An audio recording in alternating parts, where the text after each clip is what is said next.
বৃষ্টি হবে আর আকাশটা মেঘাচ্ছন্ন। দেখতে কি ভালো লাগছে। দৃশ্যটা আমার বারান্দা থেকে দেখা যাচ্ছে, এত সুন্দর লাগছে। তাই ভাবছিলাম মোবাইলটা বের করে একটু ভিডিও করি। দেখে বোঝাই যাচ্ছে না এটা একটা ছোট্ট পুকুর। দেখে বোঝা যাচ্ছে যে আমি কোথাও ঘুরতে গেছি, এরকম একটা জায়গা যেখানে আছে বড় একটা দিঘি, এরকম মনে হচ্ছে। আবহাওয়াটা এত সুন্দর, এত নিরিবিলি, এত বাতাস, মনে হচ্ছে একটু পরেই বৃষ্টি নামবে।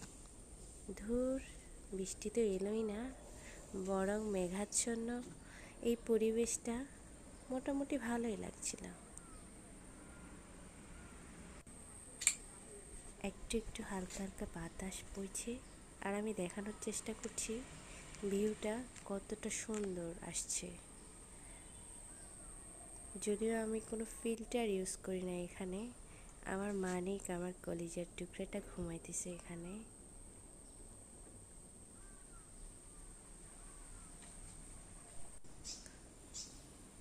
ও ঘুমালে একটা শান্তি আসে, যেন মনে হচ্ছে আমার কাছে খুব ভালো লাগে ও ঘুমালে। এটা সব মায়ের কাছেই ভালো লাগে হয়তো। আর আমার রুম থেকে বাইরের ভিউটা এরকম দেখা যায়। আমার মানিকটা ঘুমাচ্ছে। আল্লাহ হাফেজ সবাইকে, আল্লাহ হাফেজ।